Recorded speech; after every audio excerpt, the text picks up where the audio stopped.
Hi, it's Katie. And Katie, and you are listening to ProperTea, the podcast where we spill the tea on Toronto real estate. Let's get started. Hello, everybody. How are we doing today? How are you doing today? Me, the only Yeah. person who can answer you. Yeah. I'm good. You know, We're good. I think that's tired. I'm ready I for think- 2020 to be over. yeah, I think that's like the global mood. Yeah.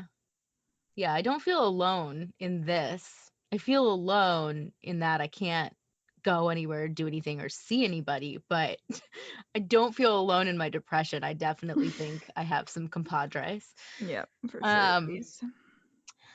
What are we talking about today? We're talking rentals 102. 102. The graduate class. The graduate class. Are we Proud of you guys for making it here. yeah, especially because we know that last episode was a bit of a doozy.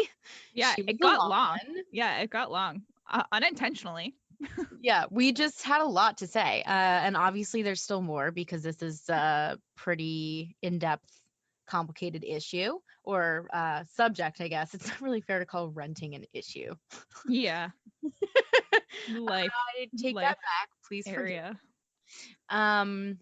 Yeah, so what are we covering in renting 102? What's the syllabus? Renting 102 is going to cover evictions and ending a tenancy and assignments and sublets. We'll get into that a little bit. We'll keep it lighter for you guys this time. Yeah, we're going to try to keep it to like 25 minutes, half hour tops. Yeah. We understand that probably you guys don't want to listen to us go on for an hour. I mean, I want to listen to us go on for an hour because I think we're just peachy and enjoyable and hilarious. Delightful. That was actually the word that I was looking for. Thank you. I was struggling. I can see it on your face. I actually did listen back to our last episode and I did think we were delightful. So that's fun. I don't listen to the episodes. Yeah, no, I don't either. We're like, I can't, it's too, I can't listen to my voice. Yeah. But it was good. I liked it. It was good. That's really good. That's really good feedback because I also laughed at our jokes. Like I forgot some of the jokes that we told and I thought we were funny. Good for us. I'm proud of us. I'm proud of us too. Probably not going to listen to it myself. Okay, so evictions. Let's call it ending a tenancy because that has a nicer and it covers more energy around it. Yeah, and it covers more things. You can end a tenancy without being evicted, for the record. 100%. I think I would like to believe that the majority of tenancies end amicably rather than with in evictions and like with the landlord tenant board involved. Yeah. Ideally. I think probably true. So there's a tenant can end a tenancy or a landlord can end the tenancy. So evictions aside for a second, what are the ways those things happen? Okay. A tenant can end a tenancy for many reasons, and pretty much because they feel like it. A landlord can end a tenancy for like 2 reasons, and that's it. So very, very proper paperwork has to be filed for that. Very, very proper paperwork has to be filed. Yeah. When can a tenant end the tenancy? Whenever they feel like, pretty much. No, not quite, but whenever. Yeah, we'll go with whenever they feel like. Well, not if. Yes and no, right? Because yes and no. Obviously, if you're within your year term, if you want to end a tenancy, you're gonna have to sublet or assign your place, which we'll get into at the second half of this episode. If you're after your year term is up, give your 60 days notice and you can bail. You don't have to really have a reason other than wanting a new space. And it's also so like most people when they sign a lease, they sign a 1-year lease, right? Like so it's a 1-year term. Correct. But it's not when the 1-year term is over, you don't need to sign a lease again to stay. And B, you're like, unless you give 60 days notice before the end of that year term, like you're it's usually like assumed that you're staying. Like you can have a conversation about it, and I'm sure some people do, but like after my 1 year at my current apartment, like we never talked about it with our landlord. Everybody just assumed we were staying, and they'll continue to assume that unless and until James and I give our 60 days. Yeah. We went over this in the last episode in depth. So if this is the first episode that you're tuning in, check us out on episode Renting 101. But yes, you give your 60 days notice after the year-long term. You don't have to give, if you don't give notice, you automatically default to a month-to-month lease. I do generally advise people to let their landlords know that they're going to be staying on. I just think it's, a courtesy and one of those things that you do to keep your relationship with your landlord chill, but everyone's situation is different. But yes, if you don't give notice, the assumption is that, well, not the legal assumption is that you are remaining on as a tenant. Yep. If you are after that year period, if you need a new space, you want a new location, you need a bigger space, whatever your situation is, if you just want to move, all you have to do is give the 60 days notice. Yeah, you don't have to wait like another year. No. To give the 60 days notice. You can do it at any time, pretty much. Yep. As soon as you're month to month, you can give 60 days at any point. And I will say as well too, like you know, that's the legal rule. You can have a conversation with your landlord if your situation is different. Like, lots of people are perfectly reasonable people. When we moved to this apartment from our previous one where we were also renting, we knew we were only going to be able to give 30 days to our landlord, or we were going to have to eat a month of overlap. And we had a conversation with him, and he was like perfectly fine with 30 days notice instead. And he let us go without having to pay the overlap because he was a good person and because we talked to him about it. So like it is possible to leave with less than 60 days notice. Just don't assume that. Like assume you're going to need the 60 days, but have the conversation. Yeah, that's really nice. I would say your landlord is probably the exception, not the rule. That's probably true. He was great. Because I have honestly worked with a lot of clients who do end up eating that last month's rent because they find a unit that they love that's available sooner or whatever, and they end up eating the last month. So it is what it is. Have the conversation with your landlord. You may be able to get out a little sooner, but just legally know that you need to have those preparations 60 days. I know sometimes, obviously, it's not always an option. Sometimes things move very quickly, and you only have a couple weeks or maybe a month. But try. And at least it's good to just be aware of it. Like if you, I'm sure there are plenty of people who have no idea. Yeah. Oh, no idea. To give, which can be stressful. So now you know. Yeah. That is important. So. Okay. When can a landlord end the tenancy? A landlord can end a tenancy. So yeah, as we said, once you're on a month-to-month lease, a tenant can pretty much end the tenancy at will. A landlord can really only end a tenancy under very specific circumstances and situations. The list is if they are moving their children, their parents, or a caregiver of their children or parents or themselves into the unit. So immediate family only. And immediate family is literally only your children or your parents or a caregiver of one of the two. Like if you have like a brother or a sister or a cousin, nephew, aunt, uncle, sorry, they are not immediate enough. Wow, that's intense. It's really intense. So if you are moving into the unit, your children or your parents are moving in, or a caregiver, you can evict a tenant in that case. And how much do you have to give notice for? Like, how much notice do you have to give for that as the landlord? You also have to give 60 days notice. Okay. The thing, though, is that if your landlord gives you notice for one of the following reasons, if you find a unit that's available immediately, sooner, you can then go back to your landlord and give them 10 days notice to move out. So say your landlord gives you notice like on January 1st that you need to move out by March 1st, and January 20th you found a unit that's available for February 1st, you could give notice and say, I'm moving out February 1st. Yeah. Okay, Okay. cool. The other thing that's important to know about this is that if the landlord is moving in, if you're being evicted because the landlord is moving in, the landlord has to pay you 1 month's rent. Oh, Ooh. wow. Yeah. Well, that's a nice little thing that I'm sure also lots of people don't know about and end up not getting paid for. Correct.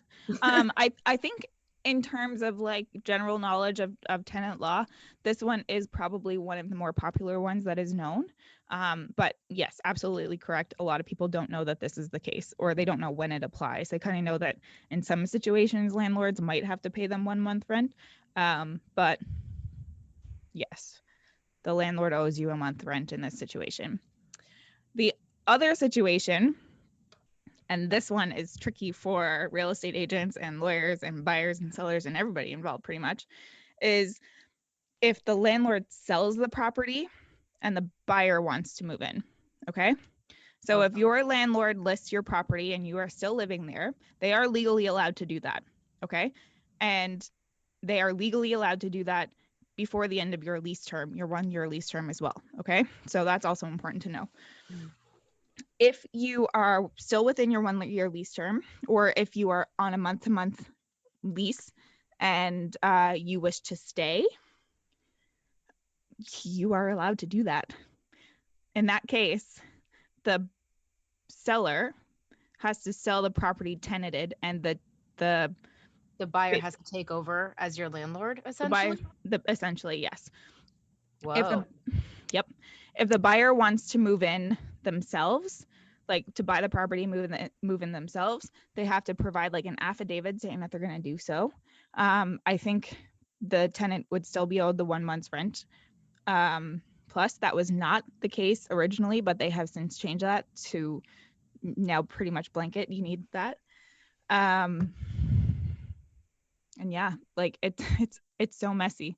It gets so messy legally speaking because, if you're trying to sell a unit, landlords often try to get tenants out before they sell, because if like trying to sell a tenanted property is hard. There's very few people who, investors who want to buy tenanted properties. They want to put their own people in there basically because they can vet them and do all kind of due diligence on them that they can't do if they're buying a tenanted property. Mhm. And if you're buying a tenanted property for yourself that you're trying to move into, really there's no guarantee that on the day that you get your keys, the tenant has moved out.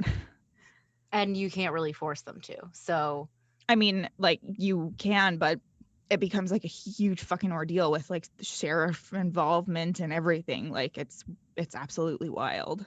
that's crazy. Well, And I and I just want to because there are a couple of other situations in which a landlord can evict you. Like oh yes, yeah. if you're not paying rent, Yep.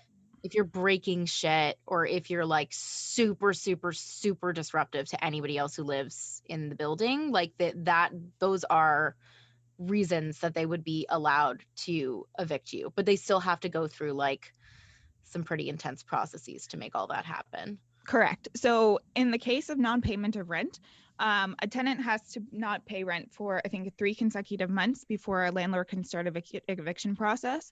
The thing with that one is that if the tenant then gives the landlord like the rent that's owed, it starts the clock at 0 again. So So it cancels it out it basically. cancels it out basically, yeah. So in some of those situations, tenants can make corrective action and then it'll stop the eviction process basically. So if you're not paying your rent, and your landlord applies to evict you and then you pay the debt off, you're clear. There are also some situations with like damage and being disruptive where you can take corrective action as well. Like for example, like one situation that I personally came across was in a multiplex. One of the tenants' dogs was really loud and like barking all the time. And just it was like really anytime like anybody moved or breathed in any of the other units, it would set the dog off. And like the dog had separation anxiety and the people were gone all the time. It was not a good situation. Um, so the girls had to send the dog to like behavior therapy and like barking school, I forget. And they were in real danger of being evicted because their situation was So disruptive. affecting the peaceful enjoyment for everybody else in the building, basically. So there are situations where you can be evicted because of, behavior, because of non-payment of rent. They're rare, and it's a pain in the ass for landlords, and there's processes and hearings and stuff like that. But it can happen, and it does happen. Yeah. I'm just reading because it's not only in those situations in particular, like not only do the landlords have to like jump through all these hoops and do things properly, and there are all these options for corrective action for tenants to be able to stay, but like if it goes to the landlord tenant board for a hearing, like they're both allowed, like landlords and tenants are allowed to show up and argue for their own Oh yeah. side. Yep. And And like, the eviction can only be enforced by the actual landlord tenant board. Like the landlord cannot, enforce an eviction by themselves. correct. Yeah, and that's when the sheriff's office gets involved. And I do say sheriff's office because that is actually what it's called. Yeah, that's true, which is so crazy. Like it feels so like old-timey Western, but no, Yeah. it's new-timey Canada. Or We've gone over the way the tenant can end it. We've gone over the ways that the landlord can end it or try to evict somebody. The only other thing to know is that all those rules are in place, but there is an additional kind of like caveat, which is that the landlord and the tenant can agree to end the tenancy correct. early at any time without the proper notice on either side, whatever, as long as you have a conversation about it and everybody agrees to it, like that's fine. So Yeah. the laws are in place in specifically for situations where like sitting down and talking to each other doesn't work. But it's pretty heavily implied on in the OSL and also like on the landlord tenant board website, that they would prefer that you try to settle things yourself amicably before, taking any legal measures. And I think for the most part, like I've said a bunch of times already, like, we advocate for good working relationships with your landlords. So I think if you have that from the beginning, you should be fine. Most landlords are they're real people too, guys. Like everybody understands humanity and that situations come up. So, just keep your landlord informed about what's going on. And if, something is happening that might affect your situation and you feel comfortable giving them a heads up, like they can't kick you out. So, if you just have a good relationship with your landlord, that's it's so important. It is. It really is so important. Okay, so Let's talk about sublets yeah, so and assignments. briefly before when we were talking about how a tenant can end the tenancy, we said, you have to wait until your year lease is up and give your 60 days notice, or you can give your 60 days anytime when you're on month to month, unless you have to leave if you're breaking your year lease early, or if your lease is excuse me, sorry. Go back to If you're your lease breaking. is for longer than a year, like some people sign like a 2 or 3 year lease, that happens too. So like if you have to break your lease, there is still recourse. There is. But okay, just because you mentioned it, and I would like to point this out. If you sign a 2 or 3 year lease term, that means that your rate is locked in for 2 or 3 years. Your landlord cannot increase your rent until your term is up. Oh, I Even didn't though know that like 1 year thing, like landlords can increase your rent with 90 days notice, if you sign a 3-year lease term at a certain price, they have to hold that certain price. until 90 days before the end of that 3-year lease. Correct. Look at me. I'm learning. I'm figuring it out. I'm proud. Yeah, Anyway. so that's a hot tip. But yeah, so back to sublets and evictions. If you have to move out before your official term is over, you have 2 options: to sublet or to assign your lease. Subletting basically means that you're going to be gone for a couple months, some period of time, but you will likely be returning before the end of your lease is up. Assigning means you out. You're not coming back. Yeah. You're legally transferring your rights and responsibilities to a new person, and you no longer have any dealings with the landlord. So the contract is now between the landlord and the new tenant. Versus sublet, the contract is still between you and the landlord, and then you have a sublet agreement between yourself and the person who is moving in. So let's get into that. Yeah. That's yeah. Okay, so when you sublet a unit, what you have to do is you have to ask your landlord's permission, basically, to sublet the unit. It's a good idea to give them a heads up to be like, hey, this is the person who's going to be moving in. Like, check their credit, make sure they're cool with it. But the sublet agreement is actually between the subletter and the tenant. So the person who is subletting pays, generally speaking, pays the tenant, and then the tenant still pays the landlord rent. So there are a couple of rules. One really important one being that the tenant cannot charge the person who is subletting more money in rent than what they are paying. So like, you can't sublet the unit and make money off it. Basically, that's illegal. Which makes sense. Which makes sense. People do try to do that though. They'll try to rent houses and turn them into like rooming houses and stuff. And anyway, that's a whole thing. There's actually a really big news case going around right now about that. Interesting. I'm gonna look that up after. Yeah, I'll send you a link. But yes, so the sublet agreement is between you and the person who you're subletting to. So make sure you do some due diligence on that person, because if they stop paying you rent, you are still on the hook for the rent to your landlord if you're subletting. Yeah. So, and that's like a big, like people often, I feel like, look amongst their friend group to find somebody for a sublet, just because it's easy and you know that person and you feel like that's a good, but like you should probably still do your due diligence, because like nothing destroys a friendship faster than like money and like roommates. Yeah, no in kidding. my personal experience. Yeah. So that is something that's really important to know when you're subletting. Make sure you trust the person who's taking over and who's moving in, because if they stop paying rent, that you're on the hook for that. Versus if you assign the lease, then the new person is on the hook for it. If they stop paying rent for it, it's the landlord's problem, not yours. And because when you assign the lease, you're essentially like you're assigning what's left of your lease term to this new person, who then signs themselves with the landlord. So they're Correct. versus a subletter who isn't on the lease. Correct. Yeah.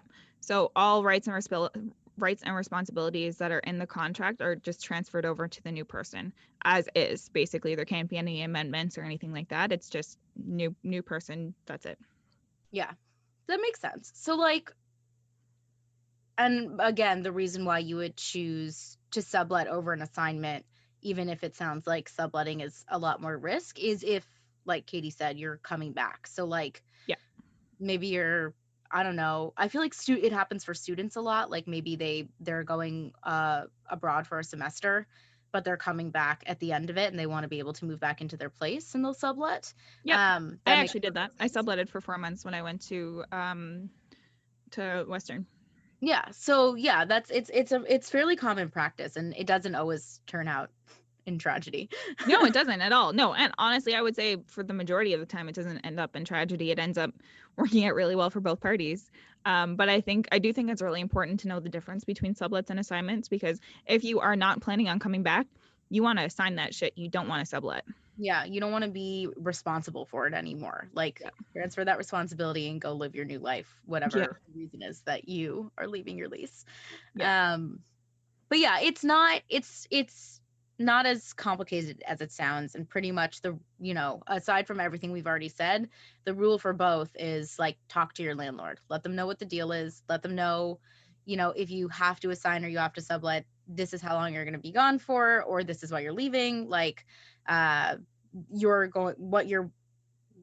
proactive about what you're going to take on. Like, I'm going to figure out, putting up an ad if that works for you, or whatever it is. Again, because landlords are people too, and like, they need the money from your rent to probably pay their mortgage, and you don't want to leave them in the lurch either. There are plenty of evil landlords, but there are also a lot of really good people. So just because media likes to make landlords bad people, don't assume that yours is terrible. Yeah. The other thing that I would like to say about sublets is, don't try to sublet your unit without your landlord's consent, because that will end terribly for all parties involved. Yeah, that sounds one. Right. That is like legally your landlord can evict you for that. So, don't do it. Have a conversation with your landlord, and be a nice human. Yeah. And landlords, be nice humans to your tenants too. If your tenant has to leave, you know, be understanding. Be understanding. You. Yeah, life happens to all of us, and karma's a real thing, people. Yeah, for real. Yeah. Cool. Okay, I think we're trying this new thing where we don't ramble. That feels like a really good place to put a pin in this. So I agree. I feel like it's like a natural conclusion. So yeah, let's cut it off before we talk too much. Yeah, and embarrass ourselves inevitably. I feel like that's happened a lot. Well, I'm proud of us. Good for us. Me too. All right, guys, we're gonna peace out for now. Also, for the rest of this year, we will say that this is going to be our last episode for 2020. Oh, yeah, it is. Yeah, it is going to be our last episode for 2020. We'll be back in January. We have some cool stuff lined up for you for January. We won't tell you what it is. But yeah, you have to come back to find out. We're keeping y'all on the hook. But we'll maybe drop some teasers over the next few weeks. So look out for those. Happy holidays to all. Yeah, and fuck 2020. Wish you well. Hope everybody has a magical holiday and a wonderful next year. You're so much more cheerful than me. Thank God. Okay. Let's end it on a positive note. Positive energy. Yay, 2020. It's over. Woo! Yay. Bye, guys. Bye. You've been listening to ProperTea Podcast. Thanks for tuning in. And don't forget to like and subscribe and follow us on all of the platforms. And remember, if you have any questions about anything we've discussed on the podcast, or if you want us to discuss, DM us on our Instagram at ProperTea Podcast. That's ProperTea Podcast. See you next time. Bye.